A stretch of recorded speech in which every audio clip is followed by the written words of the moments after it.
عباده بنبيه المرسل صلى الله عليه وسلم وكتابه المنزل حتى اتسع على أهل الأفكار طريق الاعتبار بما فيه من القصص والأخبار واتبع به سلوك المنهج القويم والصراط المستقيم بما فصل فيه من الأحكام وفرق بين الحلال والحرام ونشهد أن لا إله إلا الله وحده لا شريك له ولا نذير له ولا وزير له ولا معين له ولا مشير له ونشهد أن سيدنا وسندنا وحبيبنا وطبيبنا ومولانا محمدا عبده ورسوله الذين تذكروا بالقرآن وذكروا به الناس تذكيرا أما بعد فقد قال الله تبارك وتعالى في كلامه المجيد والفرقانه الحميد فأعوذ بالله من الشيطان الرجيم بسم الله الرحمن الرحيم يا أيها الناس كلوا مما في الأرض حلالا طيبا ولا تتبعوا خطوات الشيطان قال رسول الله صلى الله عليه وسلم طلب كسب الحلال فريضة بعد الفريضة أو كما قال النبي عليه الصلاة والتسليم لا يدخل الجنة جسد غزي بالحرام أو كما قال النبي عليه الصلاة والتسليم صدق الله المولانا العظيم وصدق رسوله النبي الكريم ونحن على ذلك من الشاهدين والشاكرين والحمد لله رب العالمين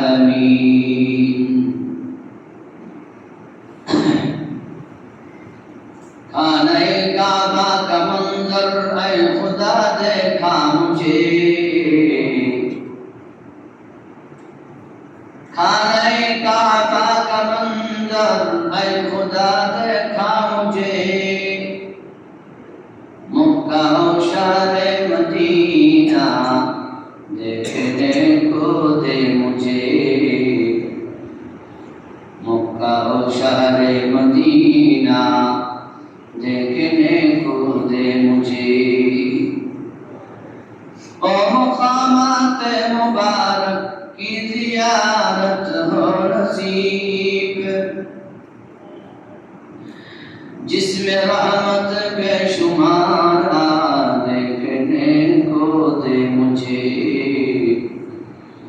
जिसमें रहमत बेशुमार देखने को दे मुझे بلغ العلا بكماله كشف الدجى بجماله حسنت جميع خصاله صلى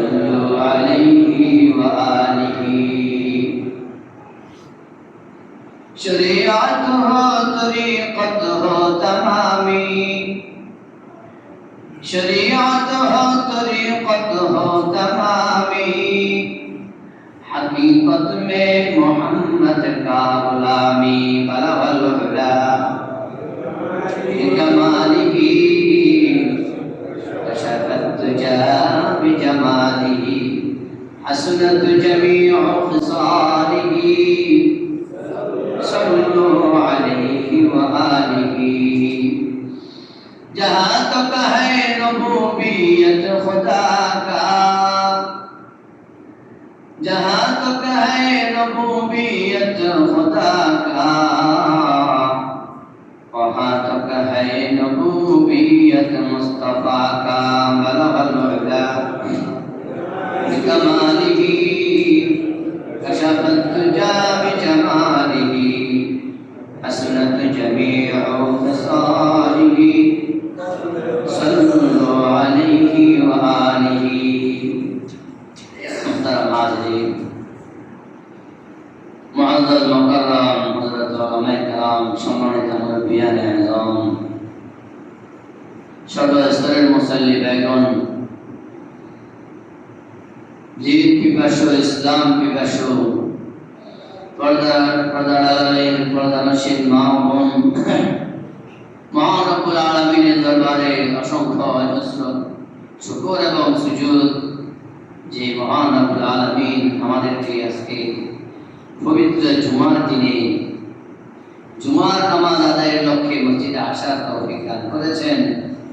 এজন্য সকলে শুকরিয়া আদায় করি আলহামদুলিল্লাহ। মহান রব্বুল আলামিনের অশেষ কৃপায় আমরা মসজিদে জুমার নামাজের জন্য একত্রিত হয়েছি। গত সপ্তাহে আমাদের আলোচনা চলছিল হালাল রিজিক নিয়ে। এই সপ্তাহে আলোচনা হবে ইনশাআল্লাহ হারাম নিয়ে। হারাম রিজিক আর হালাল রিজিক। হালাল এবং হারাম, হালালকে আল্লাহ তাআলা সহজ করেছেন, আবার হারামের ব্যাপারে আল্লাহ তাআলা কঠোরভাবে নিষিদ্ধ করেছেন। আল্লাহ তাআলা কোরআনের মধ্যে মানুষকে আদেশ করেছেন, ইয়া আইয়ুহান নাস কুলু মিম্মা ফিল আরদি হালালান তাইয়্যিবা ওয়া লা তাত্তাবিউ খুতুওয়াতিশ শাইতান। সূরা বাকারা 168 নম্বর আয়াতে আল্লাহ রাব্বুল আলামিন আমাদের সমস্ত মানুষদিগকে হুকুম করেছেন যে তোমরা দুনিয়াতে হালাল রিজিক, পবিত্র রিজিক খাও এবং শয়তানের পদাঙ্ক থেকে বেঁচে থাকো, শয়তানের অনুসরণ করিও না।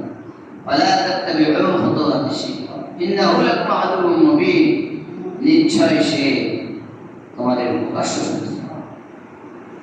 এটা আল্লাহ তাআলার বাণী, কোরআনের মধ্যে এসেছে। আল্লাহ তাআলা আমাদেরকে আদেশ করেছেন হালাল খাওয়ার জন্য, হালাল করার জন্য, এবং কি শয়তানের অনুসরণ করা থেকে বেঁচে থাকার জন্য বলেছেন। আসলে হালাল, হালাল মানে প্রশান্তি, হারাম মানে অশান্তি। এক কথায় যেটা বুঝি, আমি যেটা বুঝাইতে চাই, হালাল মানে কি? আমার সাথে বলেন। হালাল মানে প্রশান্তি। বলেন, হালাল মানে প্রশান্তি, আর হারাম মানে অশান্তি। ঠিক কিনা বলেন না? আপনি বুঝবেন আসলে হারাম এটা আমাদের জন্য কতটুকু ক্ষতিকর। এই হারাম কি জিনিস এটা আমাদেরকে বুঝতে হবে। হারামটা হচ্ছে আল্লাহ এবং আল্লাহ রাসূলের নিষিদ্ধ যে বিষয়গুলো আছে এগুলোকে আহার করা অথবা এগুলোকে গ্রহণ করা, এগুলো হচ্ছে হারাম। আল্লাহ তাআলা নিষিদ্ধ জিনিসগুলো, রাসূলুল্লাহ সাল্লাল্লাহু আলাইহি ওয়াসাল্লামের নিষিদ্ধ বিষয়গুলো, এগুলোকে করা, এটা হচ্ছে হারাম। এই জিনিসটা, নিষিদ্ধ জিনিসটাই কি হারাম। এগুলো থেকে আমাদেরকে বেঁচে থাকতে হবে। হারাম এটা ইবাদত কবুল না হওয়ার জন্য, হারাম এটা সবচেয়ে বড় একটা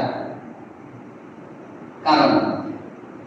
ইবাদত কবুল না হওয়ার সবচেয়ে বড় কারণ হচ্ছে হারাম ভক্ষণ। হাদিসের মধ্যে আছে হারাম ভক্ষণকারী, হারাম ভক্ষণওয়ালা দেহ তার জন্য জান্নাত নাই। তার জন্য কি নেই? সে জান্নাতে যাবে না, তার স্থান কোথায়? জাহান্নামে। এজন্য হাদিসের মধ্যে আছে তলাবু কাসবিল হালাল ফারিদাতুন বা'দাল ফারিজা। হালাল তলব করা, হালাল তালাশ করা, হালালের অনুসন্ধান করা, এটা হচ্ছে ফরজ সমূহের মধ্যে একটা ফরজ। ফরজ সমূহের মধ্যে একটা কি? ফরজ। হালালের মধ্যে বরকত, হালালের মধ্যে নূর, যেটা আমরা গত সপ্তাহে আলোচনা করেছি। আর হারাম এটা একটা অন্ধকার। এই হালাল শুধু দুনিয়াতে মানুষের ক্ষতি আনে এটা না, আখিরাতের জন্য বড় ক্ষতিকর একটা বিষয় এই হারাম। হারাম যেহেতু আমাকে জান্নাতে যেতে দিবে না, তাহলে অবশ্যই এটা আমাকে জান্নাতে যেতে বাধা যেটা, সেটা কি ভালো বলেন? তাহলে এটা আমার জন্য বড় বড় ক্ষতিকর। এবার হারাম বলতে কি বুঝেন? হারাম চুরি হারাম, ঘুষ হারাম, সুদ, রিবা হারাম। রিবা অর্থাৎ সুদ, কোরআনের ভাষায় এটাকে রিবা বলা হয়েছে। ইয়ামহাকুল্লাহু রিবা, কোরআনের মধ্যে আছে রিবা, এটা আছে সুদ হারাম, ঘুষ, অন্যের যিনি আত্মসাৎ যেটাকে বলা হয়, আত্মসাৎ, এগুলো হারাম। রাসূলুল্লাহ সাল্লাল্লাহু আলাইহি ওয়াসাল্লাম হাদিসের মধ্যে বলতেছে একজন মুসাফির, সে অনেক দূরের মুসাফির, সফর অবস্থায় সে আল্লাহর কাছে হাত তুললো, দোয়া করতেছে যদি তার কি খাবার, পানীয়, ভরণ যা আছে, তার খাওয়া দাওয়া, পানের যে বিষয়গুলো আছে, পরিধানের যে জিনিসগুলো আছে, সবগুলো হারাম, তাইলে তার দোয়াটা কিভাবে কবুল হবে? রাসূল সাল্লাল্লাহু আলাইহি ওয়াসাল্লাম হাদিসের মধ্যে বলেছেন যে একজন মুসাফিরের দোয়া পিতা যায় না, দুইজন মানুষের দোয়া পিতা যায় না। একজন হলো কি মজলুম, একজন হলো কি মজলুম, আর একজন হচ্ছে মুসাফির। মুসাফিরের দোয়া কবুল হয়, কিন্তু একজন মুসাফির তার ফরনে হারাম, তার খাওয়ায় হারাম, তার সে যেটা পান করে সেটাও কি হারাম, সব কিছুর মধ্যে তার হারামের সাথে সম্পর্ক, তার দোয়াটা কিভাবে কবুল হবে? আসলে আমরা হারামের ব্যাপারে আমাদের অনেক সময় ভয় থাকে না, খোদার ভয় আমাদের দিলে কম, কিয়ামতের দিনের ভয় আমাদের দিলে কম, যার কারণে আমরা হারাম খাওয়ার সময়, হারাম পরিধান করার সময় দ্বিধাবোধ করি না, ঠিক না? কিন্তু এটা আমাদের জন্য বিশাল ক্ষতির কারণ। একটু কষ্ট হলেও হালালের জন্য অপেক্ষা করা, হালালটাকে তালাশ করা এবং হালালের উপর থাকা, তাহলে এটার মধ্যে বরকত। আপনি দেখবেন, আপনি একটু ট্রাই করে দেখেন আপনার হালালের মধ্যে কেমন বরকত হচ্ছে, হারামের মধ্যে কেমন হচ্ছে। আরে ভাই, আপনি হারাম খাচ্ছেন, এটাকে কিছুই পাচ্ছেন না, এটা কিছুই মনে করতেছেন না, কিন্তু এটা কোথায় প্রভাব ফেলে আমি আপনাদেরকে একটি ঘটনা শুনাই। এক সাহাবী রাদিয়াল্লাহু তাআলা আনহু রোজা অবস্থায় আর ছেলে এরকম খেজুরের বান্না থেকে এক মুষ্টি খেজুর আনিয়ে দিয়েছে, তো বাবাও মুখে দিয়ে ফেলছে। তারপরও জিজ্ঞেস করছে যে বাবা এটা কোথা থেকে আনছো? তো বলতেছে আমি এটা সাদাকার বক্স থেকে নিয়ে আসছি, সদকার ওখান থেকে খেজুরগুলো নিয়ে আসছি। সাথে সাথে ওই সাহাবী মুখ থেকে খেজুরটা বাইরে করে ফেলছে। তার মনে কেমন ভয় হারামের বিষয়ে, সে বলতেছে যদি এটা আমার জন্য হারাম হয় আমি আল্লাহর সামনে কিভাবে দাঁড়াবো? চিন্তা করেন, সাহাবায়ে কেরাম এমন ভয় দিলে লাল হারাম থেকে বাঁচতেন। সাধারণ এক পুষ্টি আমরা মনে করি মুলাজুরির পাশে নেই, কই না বলি, কি বলি না, মুলাজুরির কি নাই? আরে ভাই, মুলাজুরির ফাঁসি আপনাকে কে বলছে? আছে আছে আছে, হয়তো দুনিয়াতে আপনার ফাঁসি হচ্ছে না, এটা তো অস্থায়ী। এখানে ফাঁসি, এখানে কি, এখানে ধরাটা কি? মূল ধরাটা কোথায়? কিয়ামতের ময়দানে, সেখানে আপনার ফাঁসি, সেখানে ফাঁসি হবে, আপনি দেখবেন। কিন্তু তখন আর আপনি তওবা করার সুযোগ পাবেন না,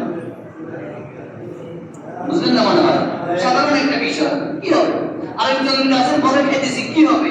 আর না কি হবে, মানে হবে, দেখবেন। তবে তখন আপনার তওবা করার সুযোগ থাকবে না। এই জন্য এটা বোঝার বিষয়।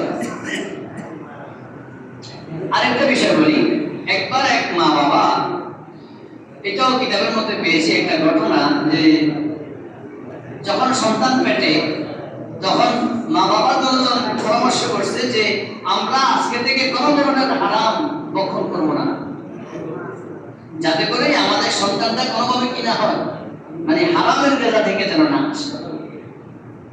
তাহলে ইনশাআল্লাহ আমাদের সন্তান একসময় ভালো মানুষ হবে, বুঝলেন তো?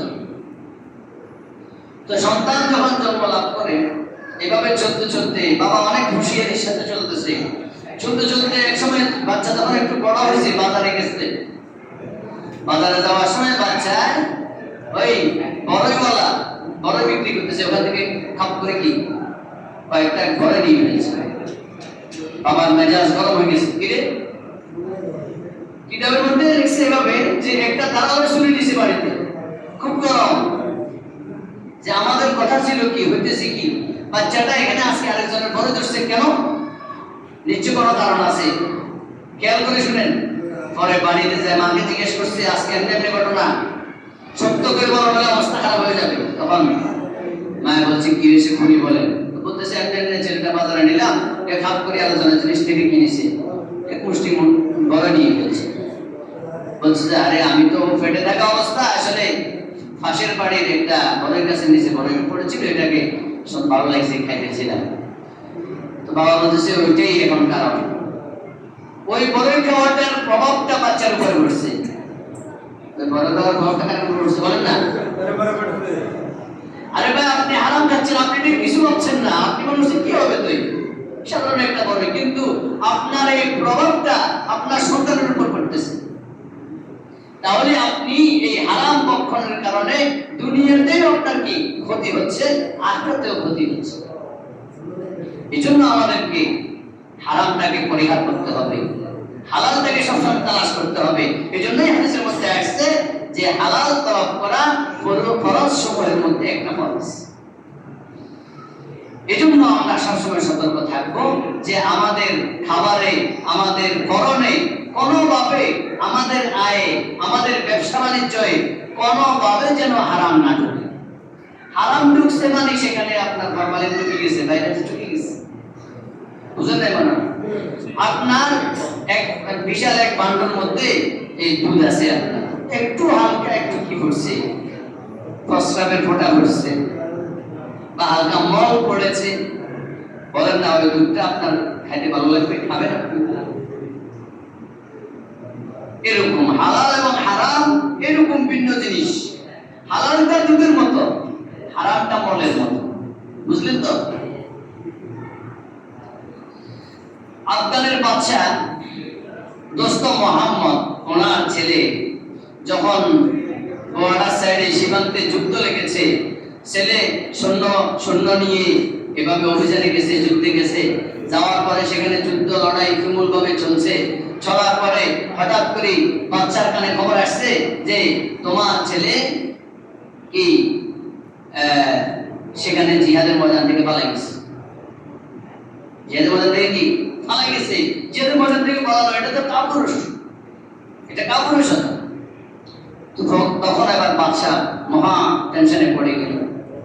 পরে এবার বাচ্চার মাকে বললো যে এমনি ব্যাপার, আমার সন্তান তো পরাজয় হয়েছে, হারিয়ে গেছে, সে নাকি যুদ্ধের ময়দান থেকে পালাইছে।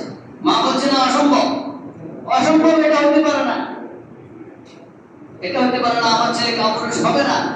পরে একটু করে খবর আসছে না যুদ্ধের ময়দানে সে জয়লাভ করছে, সে ভাগে নাই, এটা একটা ভুয়ো নিউজ আসছে। তখন আবার বাচ্চা জিজ্ঞেস করলো তার স্ত্রীকে, বাচ্চার মাকে জিজ্ঞেস করলো, আচ্ছা তুমি এটা কিভাবে নিশ্চিত হইলে যে তোমার ছেলে কাপুরুষ হবে না? তো বলতেছে আমি তাকে পেটে রেখা কখনো হারাম ভক্ষণ করি না, সবসময় হালাল উপর ছিলাম, সুতরাং আমার এই হালাল ভক্ষণ থেকে আমার বাচ্চা আসছে, আমার ছেলে কখনো কাপুরুষ হবে না। সুবহানাল্লাহ বলবেন না? এই জন্য আপনার হালালের প্রভাব আপনার বাচ্চার উপর পড়বে, আপনার ফ্যামিলির উপর পড়বে, আপনার হারামের প্রভাব আপনার ফ্যামিলির উপর পড়বে, বাচ্চার উপর পড়বে। আপনি দুনিয়াতেও ক্ষতিগ্রস্ত হবেন, আখিরাতেও ক্ষতিগ্রস্ত হবেন। এই জন্য আমাদেরকে হারাম থেকে ফিরে আসতে হবে। আসলে আমরা চিন্তা করি বর্তমানে বাচ্চা কাচ্চাগুলো কেন পড়ালেখায় মনোযোগী হচ্ছে না, তারা ভালো কাজে কেন আগ্রহী হচ্ছে না, নামাজে আসতে বললে কেন আসে না, কোরআন শরীফ পড়তে বললে তার মাথা খারাপ হয়ে যায় কেন? আমি গত সপ্তাহে বলছিলাম, মানুষ যখন হালাল খায় তখন তার ভিতরে ভালো কাজের জন্য আগ্রহ বাড়ে। মানুষ যখন হারাম খায় তখন তার কাছে ভিতরে গুনাহ করার জন্য কি লোভ জাগে। এই জন্যই হালাল মানে প্রশান্তি, হারাম মানে অশান্তি। বলেন, হালাল মানে প্রশান্তি আর হারাম মানে অশান্তি। আল্লাহ আমাদেরকে হালাল হারাম বাঁচি চলার তৌফিক দান করুন, সকলে বলি আমিন। হালাল হারাম আপনি কিভাবে বুঝবেন? আপনি যেটা অনৈতিকভাবে নিচ্ছেন সেটা আপনি বুঝতেছেন না, আপনি কার থেকে 1 টাকা বেশি নিতেছেন সেটা আপনি বুঝতেছেন না, এটা তখন আপনার মনেই আপনাকে সাক্ষী দিবে ওইটা আপনার জন্য হারাম। কিন্তু আপনি এটাকে ভাবেন নাই, আসলে আপনি এটাকে ভাবেন নাই, এটা আসলে ভাবা উচিত ছিল যে হারামটা আমার জন্য কি হবে, পরবর্তীতে এটা কেমন কাল হবে, কেমন কাল হয়ে যাবে। আপনি দেখবেন যে সমস্ত অভিভাবকদের বদ অভ্যাস ছিল, পরবর্তীতে বাচ্চাগুলা দুনিয়াতে আসার পরে আস্তে আস্তে অভিভাবকদের কি পাওয়া যায়, অভ্যাস পাওয়া যায়। পরে আরেকজনে কয় এতে এতে বাবার মতো হয়েছে, ঠিক কিনা বলেন না? এটা কিন্তু একটা সত্য কথা। এদের বাবা ছোট দেখতে এখন বাপটা বেটা। এই জন্য আমাদেরকে পবিত্র থাকতে হবে। আমি যেহেতু বাবা হব, আমাকে এখন থেকে পবিত্র হতে হবে, যাতে করে আমার ভবিষ্যৎটা সুন্দর হয়, আমার সামনের প্রজন্ম যেটা তারা যেন ভালো হয়, ভদ্র হয়। অনেকে চিন্তা করে আমি বিবাহ করব, ভালো দেখে একটা বিবাহ, ভালো একটা নেককা দিনদার মেয়ে বিবাহ করব, কিন্তু আমি নিজে দিনদারি নিজের কাছে কতটুকু আছে সেটা ভাবে না। কিন্তু উনি চায় ওনার ঘরে যে একজন সঙ্গিনী আসবে ও যেন ভালো হয়, কথা বুঝেন না? এই জন্য আমাকে আগে ভালো হইতে হবে, তাহলে আমার সঙ্গিনী ভালো মিলবে। এটা কোরআনের আয়াত, আল খাবিসাত লিল খাবিসিন আত তাইয়িবাত লিত তাইয়িবিন। খবিসের জন্য খবিস, পবিত্রের জন্য পবিত্র, ভালোর জন্য ভালো, মন্দের জন্য মন্দ। আমার কথা বুঝতেছেন? এই জন্য আগে আমাকে পবিত্র হইতে হবে, আমাকে তওবা করতে হবে। কারো হক যদি আমি মেরে থাকি তাহলে তাকে তার হকটা আমাকে বুঝিয়ে দিতে হবে। সেটা হোক এক কাপ চিনি, সেটা হোক একটা ডিম। আপনারা সতর্ক থাকবেন, কখনো বাজার থেকে ডিম এনে দিতে বানাই আনবেন। আপনার ওয়াইফকে জিজ্ঞেস করবেন যে পাশের ঘর থেকে কখনো ডিম উঠে নিয়েছিলেন? অনেক সময় এরকম হয়, অনেক সময় এরকম হয় ঘরের মধ্যে কিচ্ছু নাই, মেহমান একটা আসছে, একটা ডিম বাজি করে দিতে হবে, ডিমও নাই। এবারে পাশের ঘরের ভাবি থেকে, ভাবি একটা ডিম দেন, আমি দিয়ে দেবো। আমার ঘরে দিবেন, খবর নাই, ভুলে গেছে। এটা কিন্তু হারাম লক্ষণ। এটা কি আপনি নিছেন, অসুবিধা নেই, আপনি আনার পরে দিয়ে দেন, মনে করে দিয়ে দেন। 1 কাপ চিনি নিছেন, অসুবিধা নেই, আপনি দিয়ে দেন। আপনি এটাকে কোনো রকম মনে করে ছাড়িয়ে দিয়েন না, কারণ এটা আপনার জন্য কাল হয়ে দাঁড়াবে। আল্লাহ আমাদেরকে বুঝার এবং আমল করার তৌফিক দান করুন, সকলে বলি আমিন। ওয়া আখিরু দাওয়ানা আলহামদুলিল্লাহি রাব্বিল আলামিন। যারা সুন্নাত পড়ে সেটা কাছে